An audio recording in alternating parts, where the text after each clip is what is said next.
Astaghfirullah. Bismillahirrahmanirrahim. Assalamualaikum warahmatullahi wabarakatuh. Alhamdulillah wassalatu wassalamu ala Rasulillah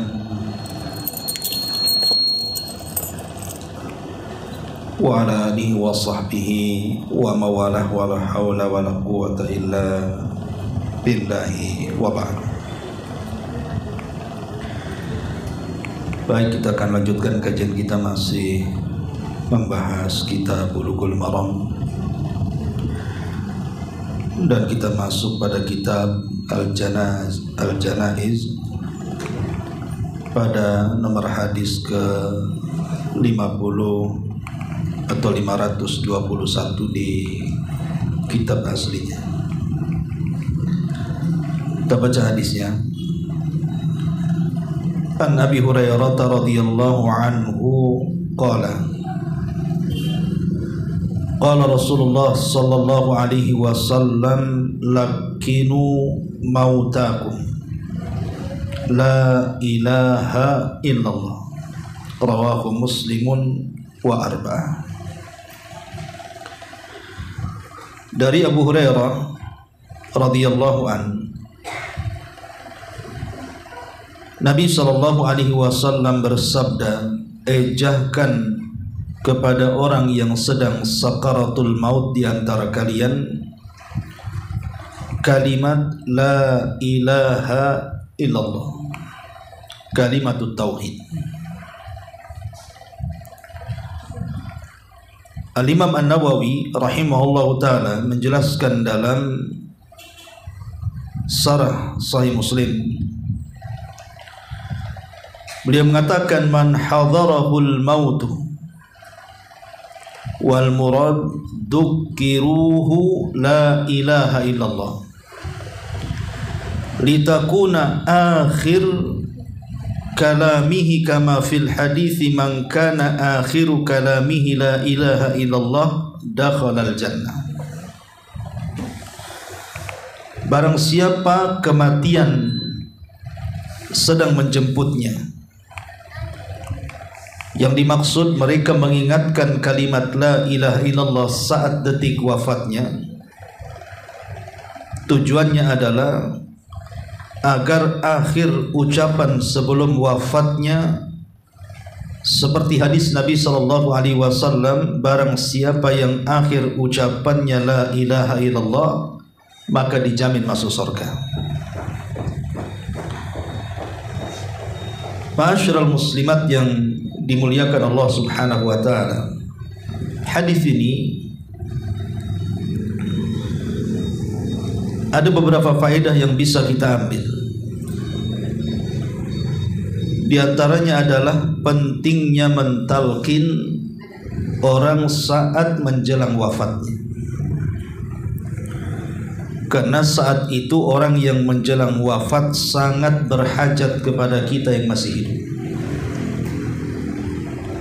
Makanya Nabi sallallahu alaihi wasallam memerintahkan, walaupun perintah ini tidak sampai wajib tetapi sunnah, tetapi dengan kita mentalkinkan kalimat la ilaha illallah, itu salah satu pertolongan kita yang bisa kita lakukan kepada orang yang sedang sakaratul maut.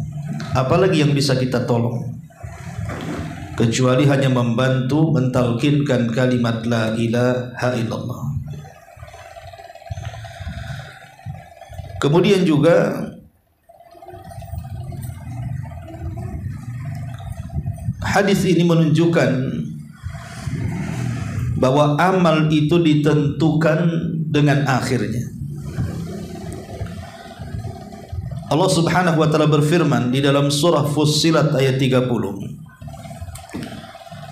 innal ladzina qalu rabbuna Allah thumma istaqamu tatanazzalu alaihimul malaikatu alla takhafu wa la tahzanu wa abshiru bil jannati allati kuntum tu'adun.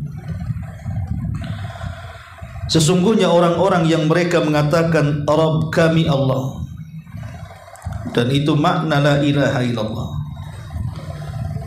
Kemudian istiqomah sampai di akhir hayatnya dia mengucapkan kalimat la ilaha illallah, maka akan turun kepada mereka para malaikat, kemudian membisikkan di telinganya, jangan takut dan jangan sedih, dan beri kabar dengan sorga yang dijanjikan kepadanya.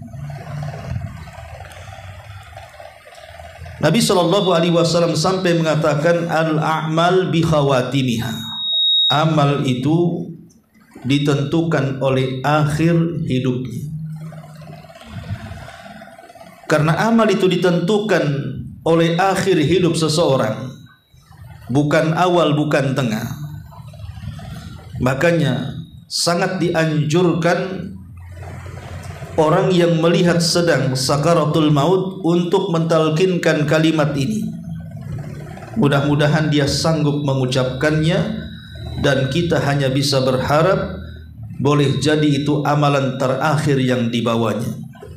Dia meninggal di atas tauhid dan tidak melakukan kesyirikan.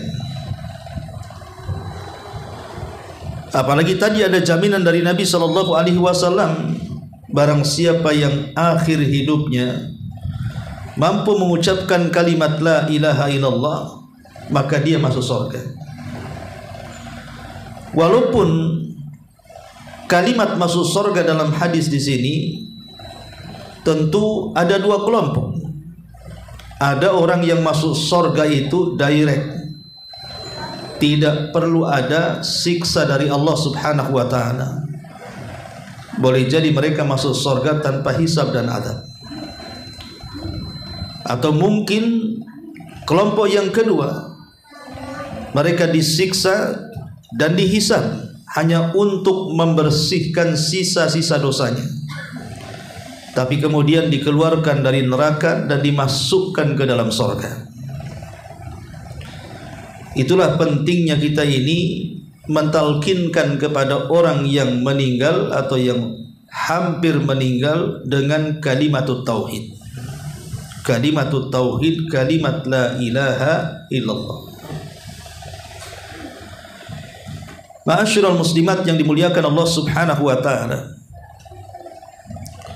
di dalam sebuah hadis Nabi SAW bersabda,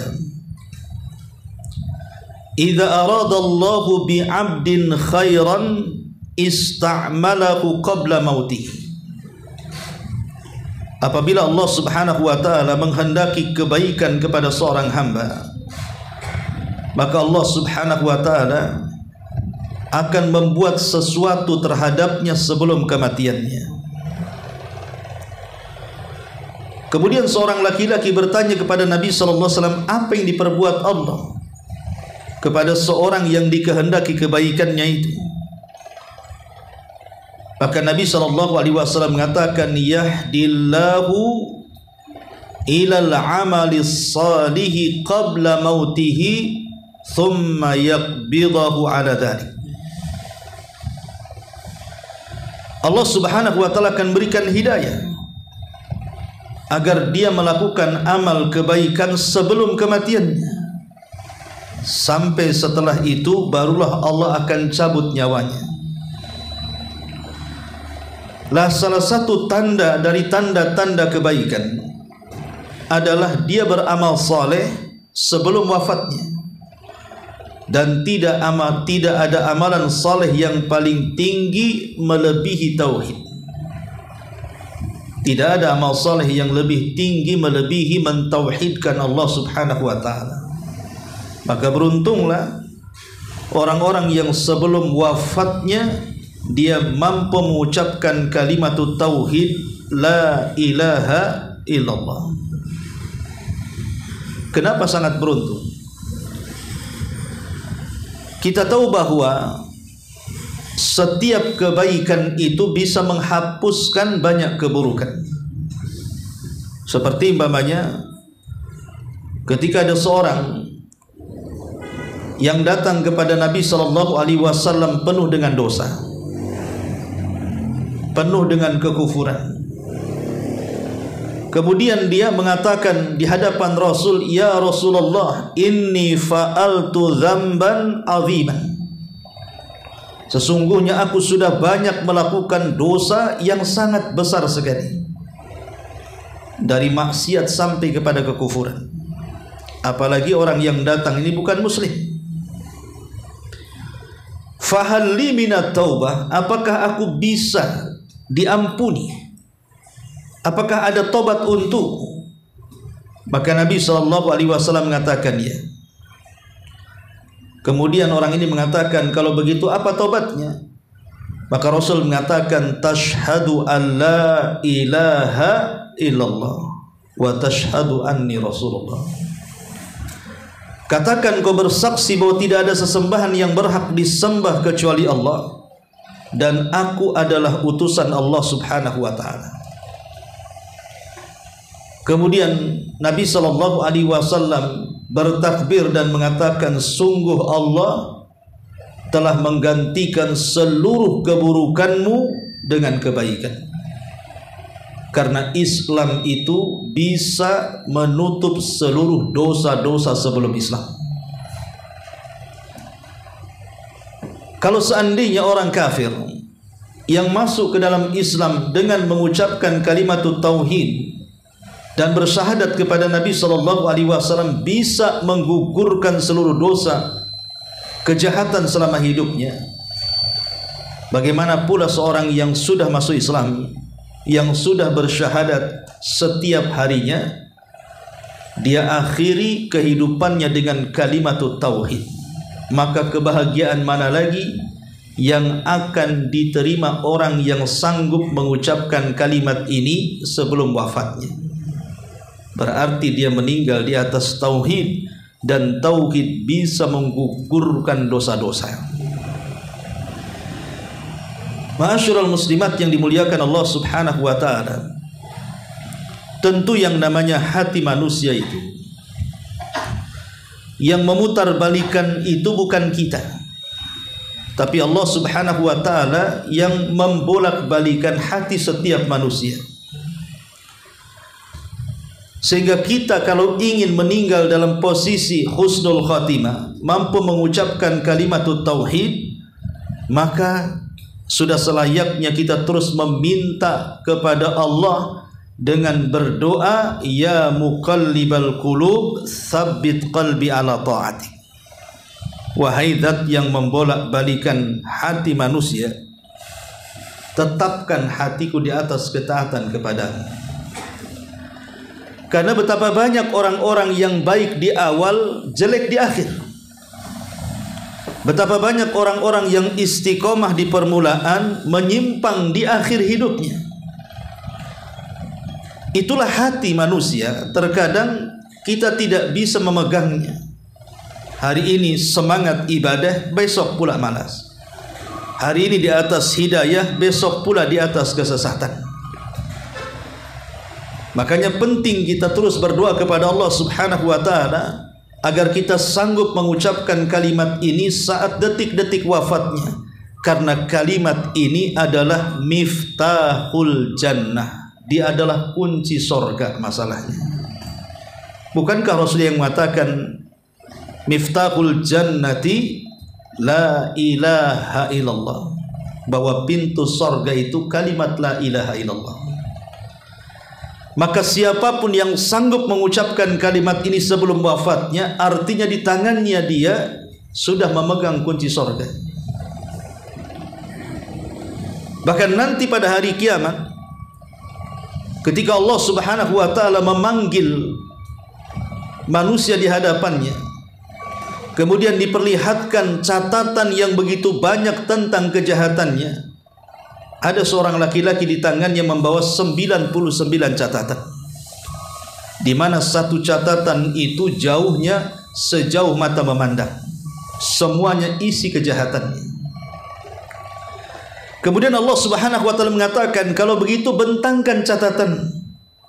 Maka dengan ketakutan karena dia tahu isinya, dia pun membentangkan di hadapan Allah Subhanahu wa ta'ala. Kemudian Allah memerintahkan untuk membacanya. Kemudian setelah dia membaca catatan ini baru satu catatan. Masih ada 98 catatan yang belum dibukanya. Tapi dia sudah merasa putus asa. Karena seolah-olah tidak ada yang bisa menyelamatkannya. Sampai Allah Subhanahu wa ta'ala mengatakan, coba lihat catatan itu. Apakah ada yang salah? Dia mengatakan, tidak ada ya Rabb. Lihat lagi, jangan-jangan para malaikat yang mencatat itu keliru. Dia mengatakan, tidak ya Rabb, ini semua perbuatan. Dan ini diantara kekhususan hisab, di mana Allah Subhanahu wa ta'ala mengembalikan memori kita yang dulu kita lupa, Allah kembalikan sehingga menjadi ingat semuanya. Untuk apa? Untuk mencocoki catatan-catatan yang dibawanya. Sehingga Allah Subhanahu wa ta'ala mengatakan, halaka minal hasanah, apakah engkau punya kebaikan untuk menebus dosamu sebanyak ini? Dia pun mengatakan, ya Rabb, sekalipun aku punya kebaikan, apalah artinya dengan catatan ini yang di dalamnya penuh dengan kejahatanku.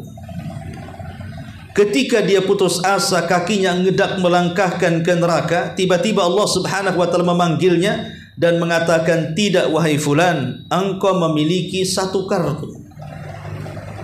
Kemudian orang ini tidak percaya dan mengatakan, kartu apa itu? Kemudian Allah memperlihatkan ada satu catatan dalam catatannya, kalimatul la ilaha illallah. Kemudian Allah Subhanahu wa ta'ala memerintahkan untuk membawakan timbangan di hadapannya, di mana satu neraca diletakkan 99 kejahatannya, dan di neraca satunya diletakkan kartu yang bertuliskan la ilaha illallah. Tiba-tiba yang terjadi apa? Tasat bihinna la ilaha illallah. Rupanya la ilaha illallah bisa melesat dan menghapus seluruh catatan 99 dari kejahatan itu. Kartu itu menjadi berat. Dan ketika timbangan itu menjadi berat, Allah mengatakan, faman thaqulat mawazinu, maka barang siapa yang berat timbangannya, fahuwa fi 'ishatir radiyah, maka dipastikan dia mendapatkan kehidupan yang diridhai Allah Subhanahu wa ta'ala. Dipastikan dia bahagia. Artinya dia tidak jadi melangkahkan kakinya ke neraka. Kenapa? Karena dia punya kartu sakti tadi. Rupanya dia meninggal di atas kalimat la ilaha illallah. Makanya kita berharap kepada Allah Subhanahu wa ta'ala, jangan sampai kita tidak mengucapkan kalimat ini, karena ini kunci sorga masalahnya. Tetapi para ulama memberikan catatan bahwa kunci sorga kalimat la ilaha illallah itu bukan hanya sekedar diucap saja. Karena mengucapkan kalimat ini semua orang bisa. Anak-anak, remaja, orang dewasa, orang tua, bahkan orang kafir kalau diajarkan pun dia bisa mengucapkan kalimat ini. Sehingga menghafal lafadznya saja tidak cukup. Harus ada konsekuensi dari ucapan ini. Dengan apa? Mengamalkan isi kandungan di dalamnya. Dengan hanya mentauhidkan kepada Allah dan membuang segala jenis kesyirikan yang bisa membahayakan dia di hadapan Allah Subhanahu wa ta'ala. Ma'asyiral muslimat yang dimuliakan Allah Subhanahu wa ta'ala, Al-Imam Al-Mubarakfuri rahimahullahu ta'ala mengatakan dalam kitab Al-Majmu', beliau mengatakan bahwa hendaklah seseorang itu diingatkan, yudzakkaru indal muhtadir, ketika hendak mendekati ajalnya, hendaklah seseorang itu diingatkan, atau yudzakir, mengingatkan. Dengan apa? La ilaha illallah, dengan kalimat tidak ada sesembahan yang berhak disembah kecuali Allah, bila ziyadatin alaiha, tanpa menambah. Tidak usah menambah lagi, cukup kalimat ini saja. Tidak boleh menambah dengan kalimat ini. Falatusan ziyadatu Muhammadi Rasulullah li zahiril akhbar, bahkan menambahkan syahadat anna Muhammad Rasulullah pun tidak dianjurkan, karena memang hadisnya hanya mengatakan ejahkan kepada orang yang sedang sakarat la ilaha illallah, tanpa menambah wa anna Muhammad Rasulullah. Kecuali kalau seandainya yang sedang sakarat ini adalah orang kafir. Kalau memang dia orang kafir, kemudian dia sedang sakaratul maut, boleh jadi mungkin dia bagian dari penduduk keluarga kita dan kita ingin menolong kehidupannya, maka saat kita mentalkin orang kafir supaya dia masuk Islam, tidak mencukupkan kalimat syahadat alla ilaha illallah saja, tapi ada syahadat yang keduanya, wa anna Muhammadar Rasulullah. Sebagaimana hadis Nabi sallallahu alaihi wasallam, saat Nabi sallallahu alaihi wasallam mengunjungi pembantunya anak muda dari Yahudi yang kebetulan sakit parah. Jadi orang Yahudi ini suka membantu Nabi, dia anak baik. Tapi Allah Subhanahu wa taala takdirkan dia sakit parah yang membawa kepada kematian. Maka atas jasa-jasanya Nabi sallallahu alaihi wasallam kemudian berkunjung ke rumahnya. Kemudian Rasul duduk di samping orang Yahudi dan ayah orang Yahudi juga di samping anaknya. Kemudian Nabi SAW memandang dengan tajam dan mengatakan, ya gulam, qul la ilaha illallah. Wahai anak muda, ucapkan kalimat la ilaha illallah. Anak muda ini sebelum wafatnya dia memandang ke sana kemari. Terkadang dia pandang Nabi, terkadang dia pandang ayahnya, seolah-olah dia ragu-ragu untuk mengucapkan kalimat itu. Tapi tiba-tiba ayahnya mengatakan kepada anak muda ini, ya bunai ati Abul Qasim. Wahai anakku, taati Abul Qasim. Maksudnya Nabi SAW. Maka Nabi SAW mengatakan, kul ya gulam la ilaha illallah wa anni Rasulullah. Katakan wahai anak muda kalimat la ilaha illallah dan saya adalah utusan Allah. Tiba-tiba anak muda ini mengucapkan dua kalimat syahadat, malaikat maut datang dan mencabut nyawanya. Masuk Islam dia saat detik-detik wafatnya itu. Beruntunglah anak muda ini. Maka Nabi SAW keluar kemudian mengadahkan kedua tangannya ke langit dan mengatakan, alhamdulillah alladzi anqadhahu minan nar. Segala puji dan puja bagi Allah Subhanahu wa taala yang telah menyelamatkan anak muda ini dari api neraka. Kenapa? Karena dia telah mengucapkan dua kalimat syahadat. Allah selamatkan dari neraka dan Allah masukkan ke dalam surga. Itulah keajaiban kalimat la ilaha illallah apabila diucapkan di saat detik-detik wafatnya. Ingat kisah Usairi. Ketika sahabat Mus'ab datang berdakwah ke kota Madinah. Kemudian karena dakwahnya dua pembesar Khazraj dan Aus masuk Islam. Pertama Sa'ad ibn Rabi, yang kedua Sa'ad ibn Ubadah. Sa'ad ibn Rabi ini pemimpin kaum Aus. Saat dia masuk Islam, dia pulang ke kampungnya, suku Aus, kemudian mengatakan, kalian tahu siapa aku? Maka orang-orang memujinya dan mengatakan, anta sayyiduna wabnu sayyidina, anta khairuna wabnu khairina. Engkau adalah pemimpin kami, anak dari pemimpin kami. Engkau orang terbaik kami, anak dari orang terbaik kami. Maka kata Sa'ad mengatakan kepada penduduk Aus, kalau begitu masuklah kalian ke dalam Islam. Kalau tidak, jangan satu atap denganku. Akhirnya semua suku Aus masuk Islam, kecuali satu orang, namanya Usairi. Dia tidak masuk Islam. Tapi saat terjadi perang Uhud, ketika seluruh kerabatnya ikut terlibat dalam perang Uhud, dia ingin ikut terlibat perang, bukan membela Islam, tidak, karena hanya loyal ingin membantu kerabatnya. Maka dia datang menemui Nabi SAW, kemudian mengatakan, ya Rasulullah, wahai Rasulullah, bisakah aku terlibat dalam perang bersama kerabat-kerabatku? Kata Rasul, tidak bisa. Engkau kafir. Kalau kau ingin terlibat dalam pertempuran ini, bersyahadatlah.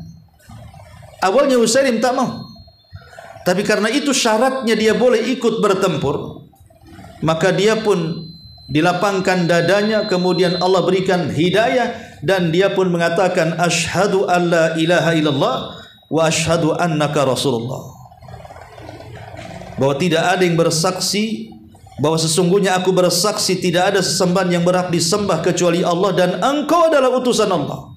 Akhirnya dia masuk dalam pertempuran, faqatala faqutila, maka dia pun terbunuh mati syahid. Kemudian Rasul mengatakan, aku melihat Usairim berada di sorga. Abu Hurairah radhiyallahu an sangat terkesan dengan peristiwa ini. Sampai-sampai dia bercerita di hadapan para sahabat lainnya dan mengatakan, maukah ku beritahu kepada kalian seseorang yang tidak pernah sujud walaupun satu kali, tapi dia bisa masuk sorga tanpa hisab. Orang-orang mengatakan, mana ada wahai Abu Hurairah orang seperti itu. Kemudian Nabi Abu Hurairah radhiyallahu an mengatakan, ada, dialah Usairim. Dialah Usairim masuk sorga tanpa pernah sujud walaupun satu kali sujud. Begitulah dahsyatnya kalimat tauhid. Dengan kalimat ini seseorang bisa diselamatkan dari azab neraka yang menakutkan dan dijadikan sorga yang penuh dengan kenikmatan. Makanya kenapa Nabi SAW penuh kasih sayang dengan umatnya. Jangan sampai orang yang meninggal di antara umatnya, mereka meninggalkan kalimat ini sampai kepada akhir kehidupannya. Rasul SAW mengajarkan agar kita mentalkin setiap yang sedang meninggal dari umatnya untuk mengucapkan kalimat tauhid. Supaya apa? Supaya dia tidak menjadi penduduk neraka. Begitulah indahnya Islam dan juga kasih sayang Nabi SAW kepada umatnya. Ma'asyiral muslimat yang dimuliakan Allah Subhanahu wa taala, mengucapkan kalimat la ilaha illallah sebelum kematian adalah satu di antara tanda-tanda husnul khatimah. Jadi mampunya seseorang mengucapkan kalimat itu saat menjelang kematiannya, maka itu tanda yang tampak bahwa dia insya Allah husnul khatimah. Karena Nabi SAW pun sebelum wafatnya mengucapkan kalimat ini. Artinya, kalau seandainya kita berhasil mengejahkan orang itu untuk mengucapkan kalimat la ilaha illallah, maka kita yang mengucapkannya pun dapat kebaikan, karena sudah membimbing orang lain untuk mentauhidkan Allah. Man dalla ala khairin kafaili. Siapapun yang mengajak manusia kepada kebaikan, maka dia sama dengan pelaku kebaikan itu. Lah orang yang mengucapkannya dapat keuntungan, karena dia mendapatkan tanda-tanda husnul khatimah, baik akhir kehidupannya. Karena Nabi SAW tadi saya katakan, innamal a'mal bi khawatimiha. Amal itu ditentukan akhirnya. Dalam sebuah hadis Nabi SAW mengatakan,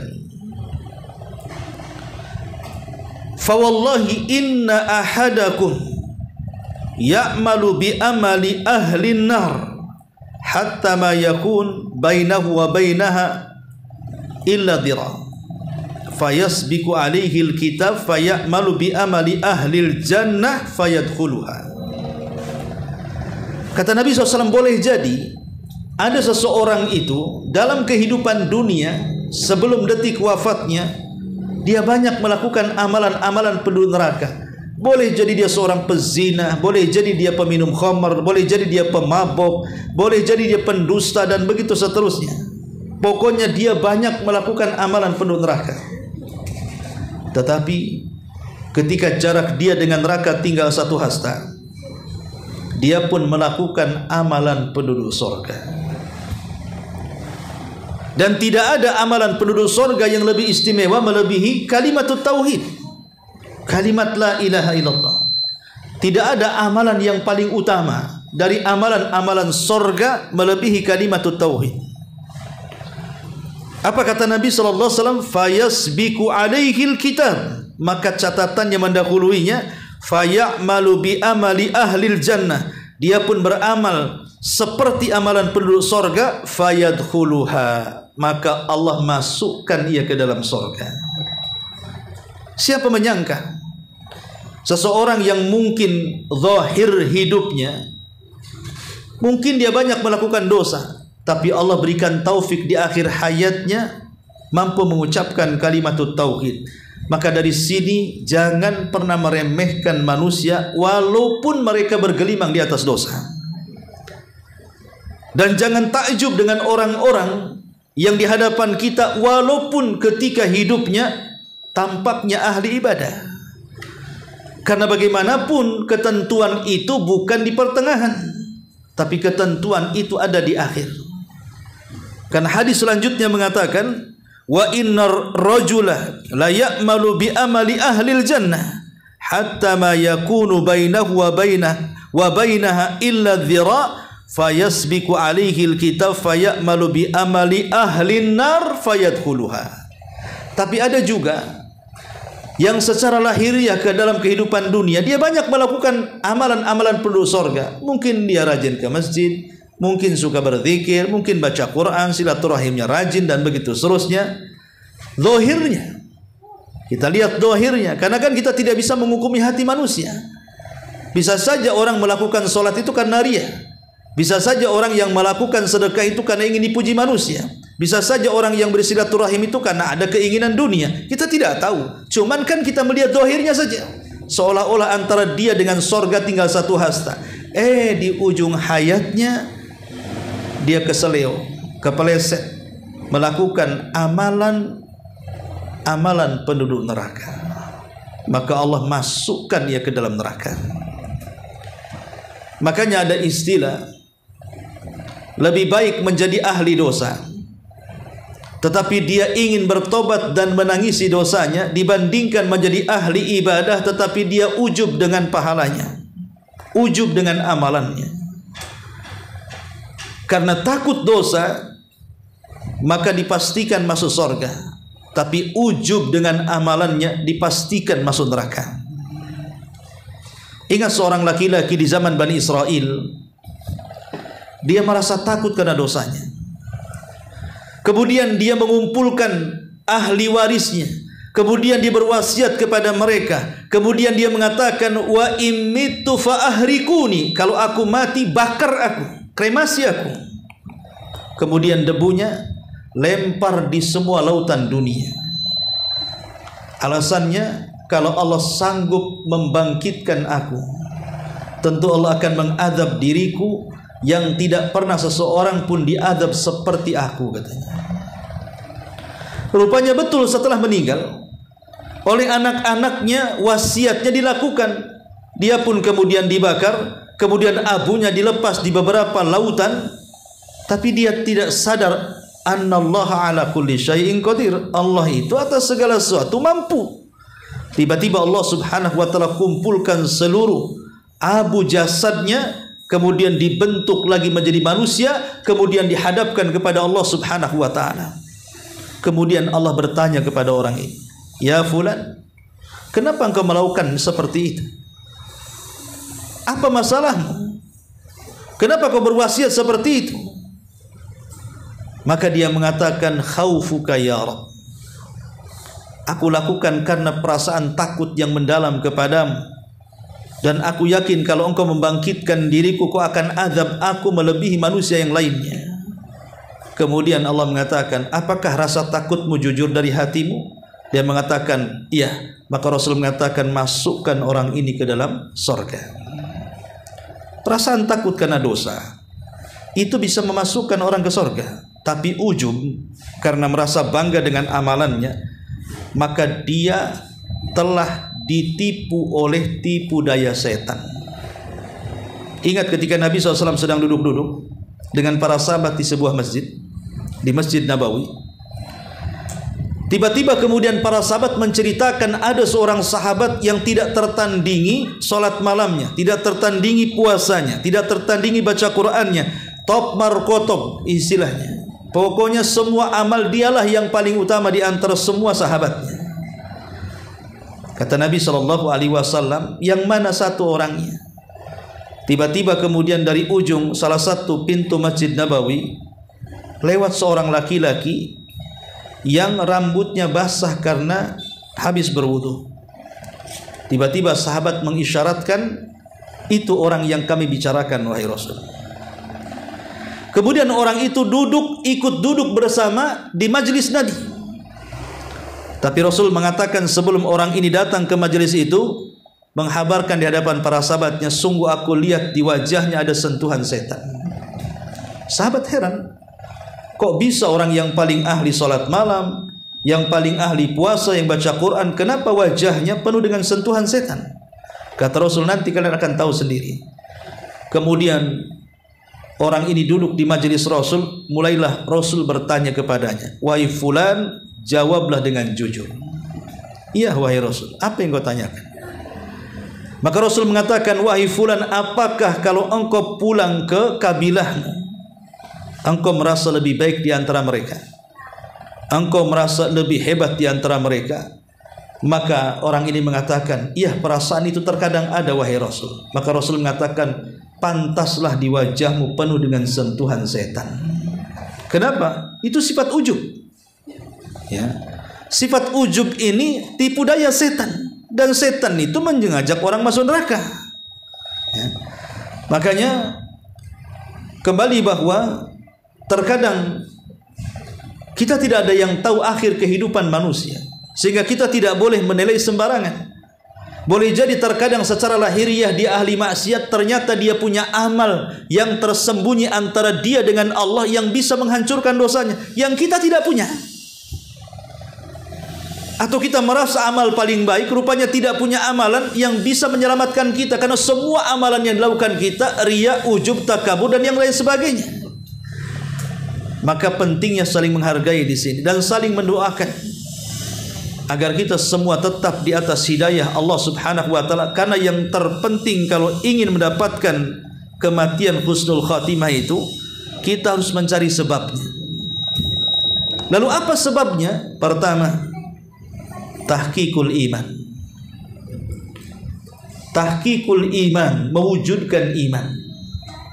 Harus betul-betul iman ini dijaga dengan baik. Jangan sampai tergoyahkan dengan urusan dunia. Karena betapa banyak gara-gara urusan dunia iman langsung menurun drastis. Gara-gara urusan dunia, sibuk dengan dunia meninggalkan sholat, sibuk dengan dunia meninggalkan puasa, sibuk dengan dunia meninggalkan majelis ilmu dan lain sebagainya.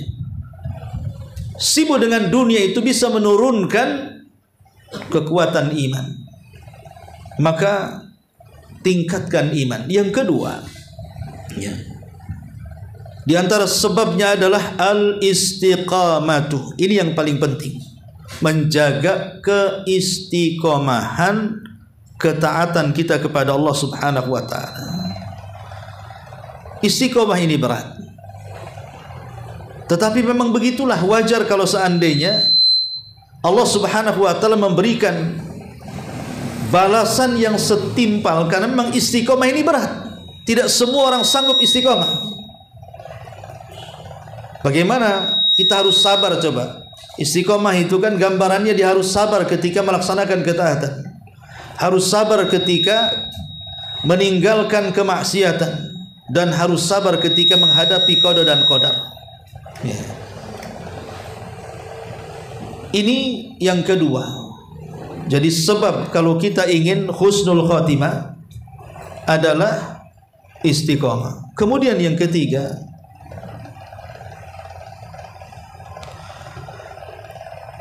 adalah al-huffad ala salawat, berusaha untuk menjaga salat.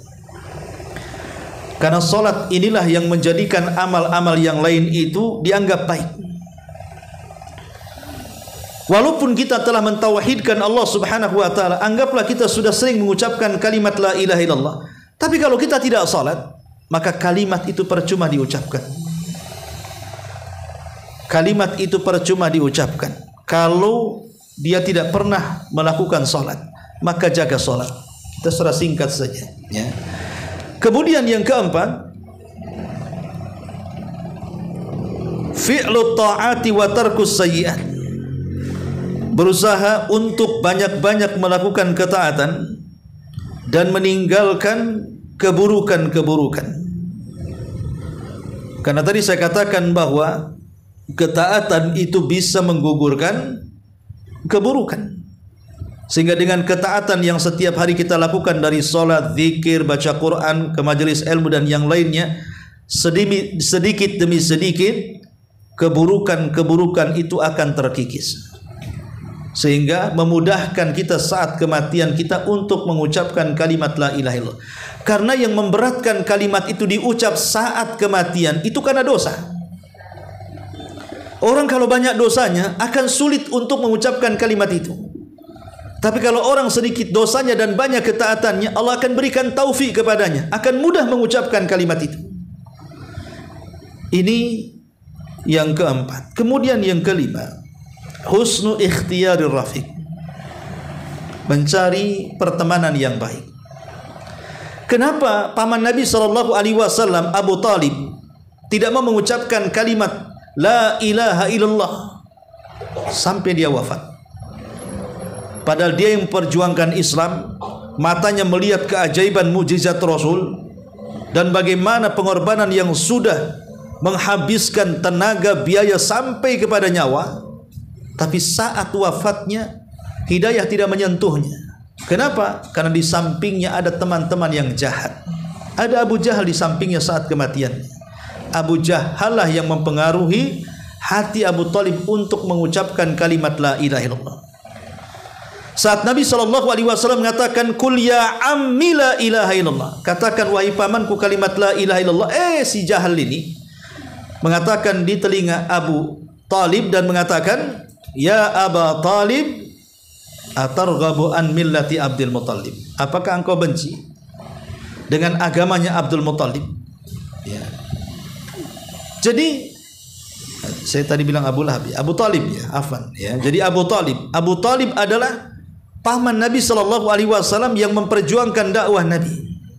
Tetapi saat wafatnya Abu Talib tidak dapat hidayah karena di sampingnya ada teman-teman yang jahat. Dia terpengaruh dengan ucapannya. Akhirnya dia tidak mengucapkan kalimat itu dan mati di atas kekafiran. Kemudian yang keenam, al-mudawamatu ala ibadatillahi azza wa jalla. Jangan terputus untuk senantiasa beribadah. Karena Allah mengatakan dalam surah Al-Hijr ayat 99, wa'bud rabbaka hatta ya'tiyakal yakin. Sembahlah Allah sampai datang kematian kepadamu. Makanya Isa bin Maryam saat berada di buayan ibundanya. Dan ini salah satu mukjizat Isa bin Maryam adalah mampu berbicara saat dalam buayan. Artinya satu di antara sekian bayi yang bisa bicara. Salah satu ucapan Isa yang diabadikan dalam Al-Quran adalah waja'alani mubarakan aynama kuntu wa awsani bis salati waz zakati ma dumtu hayya. Dan semoga Allah menjadikan aku hidup dengan berkah dimanapun aku berada. Dan Allah Subhanahu wa ta'ala telah memberikan wasiat kepadaku agar jangan meninggalkan salat dan zakat selama aku hidup. Artinya Isa bin Maryam telah diberikan wasiat agar jangan meninggalkan salat sampai kematiannya. Karena memang al-mudawamatu ala ibadatillah, terus menerus di atas ibadah itu salah satu sebab husnul khatimah. Kemudian yang nomor 7, tajaddud at-taubati likulli dzambin. Senantiasa memperbaharui taubat pada setiap dosa yang kita lakukan. Jangan menumpuk-numpuk dosa. Kalau kita melakukan dosa hari ini, tobat hari ini. Kalau kita mengumpulkan dosa bulan ini, tobat bulan ini. Jangan sampai menumpuk-numpuk dosa. Apalagi sampai kemudian bernyanyi dengan bahasa taswib, saufa wa saufa. Kapan mau tobat? Nanti dan nanti. Jangan hindari kalimat nanti dan nanti. Nantilah kalau sudah haji, nantilah kalau sudah umroh, nantilah kalau sudah usia 50-60 tahun, dan begitu seterusnya. Justru orang ini tidak akan pernah bertobat selamanya. Ya. Kemudian juga di antara sebab seseorang itu mendapatkan husnul khatimah yang ke-8, al-ihtimam bi salahil qalbi, punya perhatian dengan kejernihan hati, kebersihan hati. Kenapa demikian? Karena Allah tidak pernah memandang harta kita, tidak pernah memandang fisik kita. Yang Allah pandang sebelum amal itu hati dulu. Apakah hati kita ikhlas? Apakah hati kita jujur? Apakah memang kita sudah membersihkan dari berbagai macam penyakit hati, hasad, dengki, iri, dendam, dan yang semacamnya? Maka perhatikan itu. Ya. Kemudian yang ke-9, as-sidqu ma'allah, senantiasa menganggap benar apapun yang dihabarkan Allah Subhanahu wa ta'ala, jujur dengan Allah. Karena banyak orang-orang yang tidak jujur dengan Allah, banyak sekali, terutama saat-saat ditimpa musibah. Dia enggak yakin dengan pertolongan, dia enggak yakin dengan bantuan dari Allah, sehingga ketika dia sakit bukannya berdoa, datang pula ke dukun. Ketika kemudian tertimpa masalah usahanya, bukannya minta pertolongan kepada Allah, maka mengandalkan jimat-jimat dan tanggal-tanggal. Dia enggak yakin dengan Allah. Ini bahaya yang seperti ini, ya. Kemudian yang nomor 10, an yarju Allah indal mauti wa an yakhafu dhunubahu. Hendaklah banyak-banyak mengharap kepada Allah saat kematiannya dan takut akan dosa-dosanya. Walaupun soal al-khauf war raja, perasaan takut dan mengharap ini, ulama memerincinya. Ya. Kalau saat sehat wal afiat, seperti kita sekarang ini sehat wal afiat, alhamdulillah, maka rasa takut harus dibesarkan dibandingkan harapan. Perasaan takut harus diutamakan dibandingkan harapan. Tetapi saat orang itu sedang sakit dan sakitnya parah, apalagi menjelang ajalnya, maka perasaan harap harus lebih tinggi dibandingkan perasaan takutnya. Jadi mengharap surga itu harus lebih tinggi dibandingkan takut akan dosa-dosanya. Karena kalau seandainya rasa takut dipupuk saat kematiannya lebih tinggi dibandingkan harapan masuk surga, maka dipastikan dia akan putus asa saat kematiannya, dan dia akan memponis dirinya pasti masuk neraka, pasti masuk neraka. Tapi kalau perasaan harap yang lebih tinggi dibandingkan perasaan takutnya, maka insya Allah dia tidak mungkin putus asa saat kematiannya, dan dia akan merasa bahwa dia ada kesempatan masuk surga. Kenapa? Karena putus asa itu serangan terakhir setan saat menjelang kematian manusia. Itu senjata terakhir tuh. Setan akan membuat putus asa kepada orang sebelum kematiannya. Karena putus asa itulah yang menghalangi kita bertobat kepada Allah Azza wa Jalla. Maka kalau itu berhasil, berarti setan sudah berhasil menjadikan kita su'ul khatimah. Ya. Kemudian juga yang nomor 11, husnudzan billah, berbaik sangkalah dengan Allah Subhanahu wa ta'ala. Banyak-banyak berbaik sangka dengan Allah. Kalau kita ditimpa musibah, berbaik sangka dengan Allah. Mungkin Allah sedang menguji saya supaya membersihkan dosa saya. Mungkin Allah sedang menguji saya supaya meningkatkan derajat saya. Mungkin Allah menguji saya karena dosa-dosa yang sudah pernah saya lakukan tempo dulu, dan begitu seterusnya. Banyak-banyak berhusnudzan, berbaik sangka dengan Allah. Jangan berhusnudzon kepada Allah, jangan bersuudzon dengan Allah Subhanahu wa ta'ala, karena Allah itu akan bersama prasangka hambanya. Masalahnya, kalau prasangka hambanya baik kepada Allah, Allah akan baik kepada kita. Kalau prasangka kita buruk kepada Allah, Allah pun akan berlaku buruk kepada kita. Kemudian yang nomor 12, anta'tiyahu maniyatuhu wa huwa yu'min billahi wal yawmil akhir wa yuhibbu linnas ma yuhibbu li nafsi. Hendaklah cita-cita terakhir dia sebelum wafatnya betul-betul dia menanamkan kecintaan kepada Allah dan hari akhir, dan dia mencintai manusia seperti mencintai dirinya sendiri. Kemudian yang terakhir ini yang paling penting, takwa dan doa. Bertakwa dan berdoa kepada Allah Subhanahu wa taala. Inilah di antara keterangan sedikit dari hadis yang ke 521. Taib sampai di sini satu hadis saja. Insyaallah kita lanjutkan di minggu yang lain tentang hadis berikutnya. Sebelum saya akhiri, silakan kalau ada yang mau bertanya.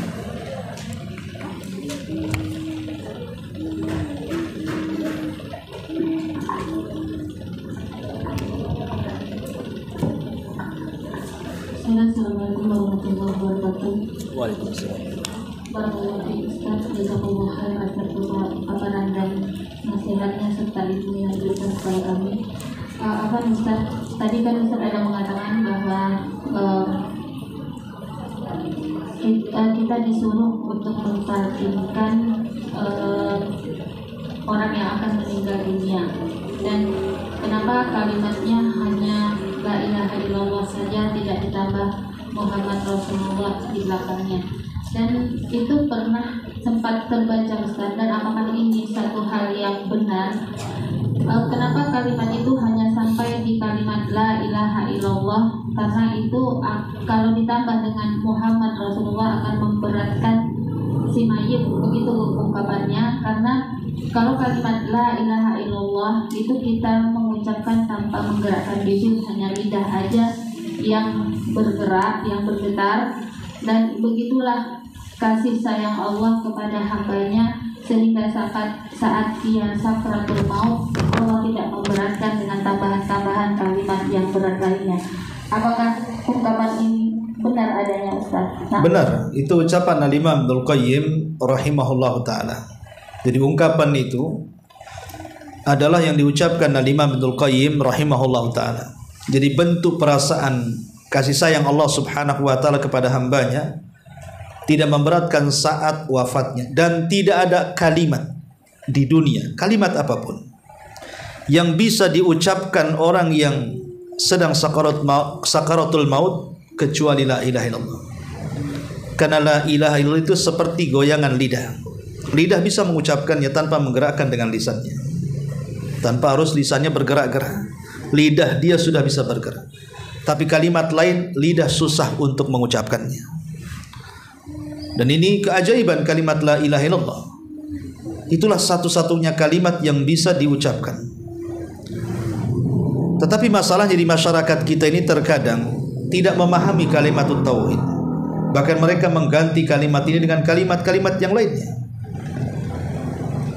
Dengan kalimat istighfar, betul kalimat istighfar itu bagus. Ya, dengan kalimat tasbih, tahlil, tahmid, takbir itu bagus. Tapi tidak ada kalimat yang lebih afdal melebihi tahlil. Afdalu kalimati la ilaha illallah. Seutama-utama kalimat adalah kalimat la ilaha illallah. Jadi ungkapan tadi benar. Ya. Jadi kalimat la ilaha illallah itu cukup bagi orang yang sudah muslim. Tapi bagi orang yang di luar Islam, bagi orang yang di luar Islam ini menjadi silang pendapat para ulama. Ada yang mengucapkan kalimat la ilaha illallah saja seperti kisahnya Abu Talib. Abu Talib kan ketika meninggal cukup mengucapkan la ilaha illallah saja. Qul ya ammi kalimatu la ilaha illallah, kan begitu. Tetapi dalam riwayat yang lain ada tambahan wa anni Rasulullah, supaya dia melengkapkan kalimat itu. Bahwa bersaksi tidak ada sembahan yang berhak disembah kecuali Allah, dan juga ada persaksian pengakuan bahwa Muhammad adalah utusan Allah. Wallahu a'lam. Satu lagi Ustaz, tadi kan Ustaz menyampaikan tentang hadis di toko, di mana seorang laki-laki yang memiliki 99 catatan amal, yang 99 itu adalah isinya keburukan, hanya satu aja yang tertulis kalimat tauhid, kalimat la ilaha illallah. Yang ingin ditanyakan adalah apakah orang tersebut di dalam atau penjelasan ulama yang lain ada mengatakan bahwa beliau ini, orang ini akan nantinya begitu masuk surga, ataukah dia akan mengalami azab dulu Ustaz, dan pada akhirnya dia akan dimasukkan ke dalam surga. Apakah ada penjelasan seperti itu, Ustaz? Iya, alhamdulillah. Tadi saya sudah katakan bahwa masuk surga itu kan ada dua kelompok. Dan dua-duanya adalah ahli tauhid. Makanya ketika para ulama mendefinisikan tentang surga, apa itu surga?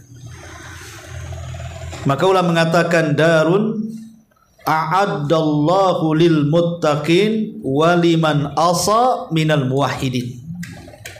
Surga itu satu tempat yang diperuntukkan untuk orang yang bertakwa dan untuk ahli maksiat dari kalangan ahli tauhid. Catatan untuk ahli maksiat bukan sampai di sini, yang maksiatnya ahli tauhid. Ya.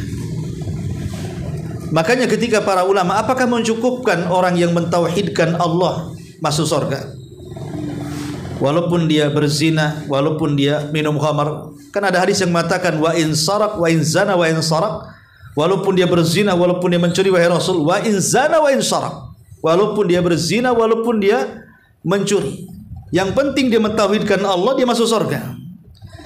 Ulama mengatakan tidak cukup orang mentauhidkan Allah itu masuk surga secara direct, tapi dia harus menyempurnakan tauhid dengan menjauhi dosa-dosa besar yang lainnya.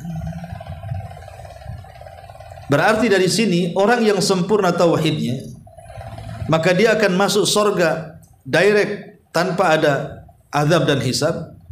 Tapi orang yang mungkin kurang sempurna tauhidnya, boleh jadi mungkin dia masih melakukan dosa besar seperti berzina, minum khamar dan lain sebagainya, tapi dia tidak menyekutukan Allah. Dia tidak pernah ke kuburan meminta-minta, dia tidak pernah datang ke dukun, dia tidak yakin dan percaya dengan tangkal dan begitu seterusnya. Maka boleh jadi dosa-dosa besar ini itu kembali kepada tahta masyiatillah, kembali kepada kehendak Allah. Kalau Allah berkehendak, Allah ampuni dan Allah langsungkan masuk ke dalam surga tanpa mampir di neraka. Tapi kalau Allah mau, boleh jadi Allah masukkan dulu ke neraka untuk membersihkan dosanya, tapi ujung-ujungnya masuk surga. Itulah pentingnya mentauhidkan Allah. Seburuk-buruknya orang yang mentauhidkan Allah dengan dosa-dosa besarnya, tetap ada kesempatan masuk surga. Itu maksudnya. Wallahu a'lam. Izin membacakan pertanyaan dari WA. Pertanyaan begini, Ustaz, apakah nanti kita suami istri itu akan bisa satu surga, Ustaz, di mana ketika di dunia suami dan istri itu amalnya berbeda-beda? Bismillah, alhamdulillah. Selama tidak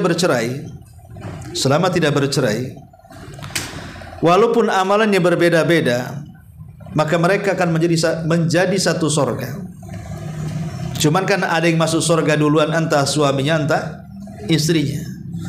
Tapi selama dua-duanya masuk surga, maka Allah akan pertemukan dengan pasangannya di dunia. Sebelum, kalau dia tidak bercerai ya. Tapi kalau dia bercerai, itu sudah bukan suami istri di dunia. Berarti tidak ada kesempatan untuk masuk surga. Bagaimana dengan suami yang meninggal? Ini pun pernah ditanyakan oleh Ummu Salamah radhiyallahu anha. Kita tahu bahwa Ummu Salamah tidak pernah mencintai melebihi suaminya Abu Salamah. Bagi dia Abu Salamah itu laki-laki terbaik. Abu Bakar melamar ditolak, Umar melamar ditolak, semua ditolak dia. Sampai Rasul ditolak dia. Tapi menolaknya dengan cara halus. Karena itu kan urusan hati. Ini urusan hati. Soal cinta aja Rasul tidak adil dengan istri-istrinya. Tapi Ummu Salamah menolak Rasul dengan cara yang lembut sekali, dengan mengatakan, ya Rasulullah, aku ini sudah tua, banyak gadis-gadis di sana katanya. Yang kedua, aku ini wanita pencemburu, banyak pula istrimu. Yang ketiga, anak-anakku banyak, macam mana kau disibukkan dengan anak-anakku katanya. Intinya dia nggak mau sebenarnya.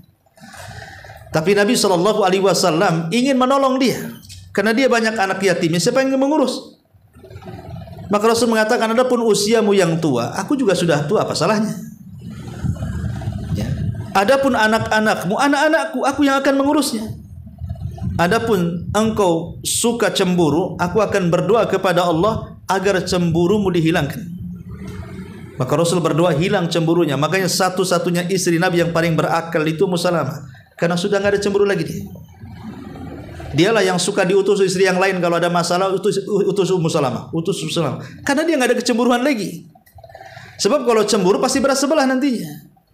Makanya dia wanita yang berakal. Sampai satu hari Ummu Salamah berdialog, bertanya kepada Rasul. Dia bertanya yang ditanyakan dirinya tapi berbahasa orang lain.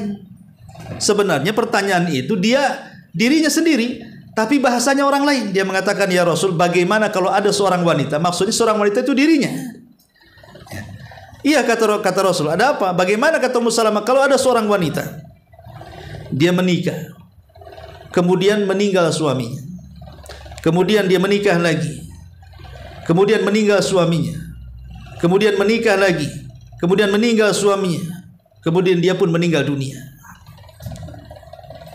Kata Ummu Salamah, ya Rasul, wanita ini di sorga, siapa yang dipilih dari 3 suaminya ini?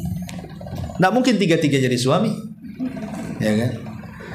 Maka Nabi SAW mengatakan, engkau akan bersama, wanita itu akan bersama suaminya yang terakhir. Wanita itu akan bersama suaminya yang terakhir. Maka Ummu Salamah tersenyum, kemudian dia paham bahwa dia akan bersama Rasul di sorga. Al-Imam Ibn Utsaimin rahimahullahu ta'ala menukilkan pendapat yang lain dan mengatakan memang terjadi sidang pendapat kalau kasusnya seperti ini, dengan siapa dia bersuami.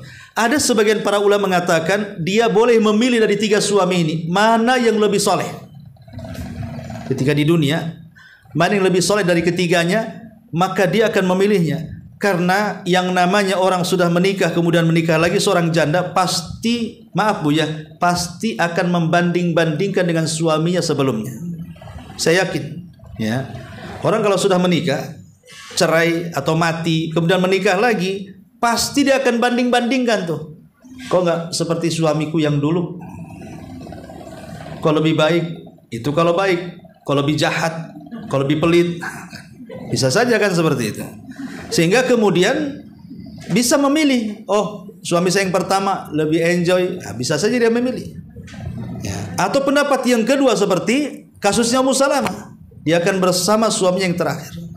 Makanya kenapa ketika Utsman bin Affan radhiyallahu anhu terbunuh oleh kelompok Sabaiyah, istri Utsman itu dilamar oleh Muawiyah karena sama-sama dari Banu Umayyah, tapi ditolaknya karena dia ingin bersama Utsman di sorga.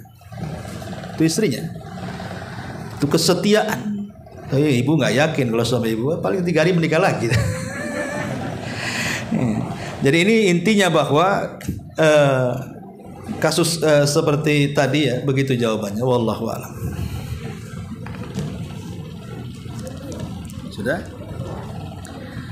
Baik, kita akan memberikan hadiah buku biasa. Pertanyaan yang pertama,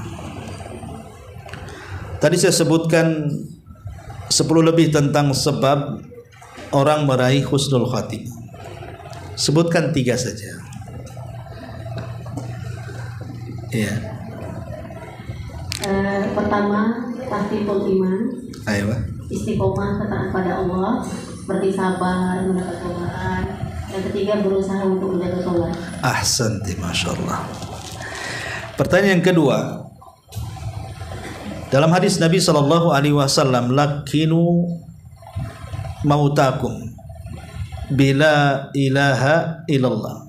Ejahkan orang yang mati dengan kalimat la ilaha illallah. Kita tahu bahwa kalimat la ilaha illallah adalah kunci surga. Apa alasannya? Kenapa kita tidak biarkan saja dia mengucap sendiri? Kenapa kita harus mentalkinnya?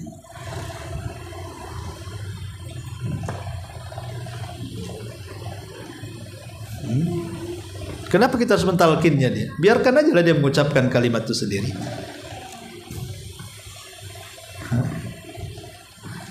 Gak ada yang tahu? Karena perintah Rasulullah untuk mentalkin. Ahsanti, karena Rasul yang memerintahkan. Kata Rasul talqin kan, berarti Nabi yang memerintahkan kan. Nah, yang kedua bentuk kasih sayang kita kepada saudara kita. Kita tidak mau saudara kita dalam kondisi kesulitan. Makanya kita bantu sampai ke saat kematiannya juga. Kemudian yang terakhir,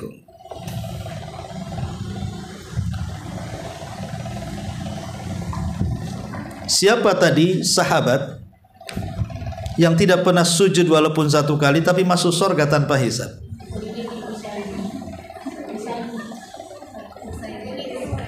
Ah, pakai ini, pakai mic. Siapa satunya? Asik. Ah? Usairim. Ahsanti, masyaallah, jazakallahu khairan.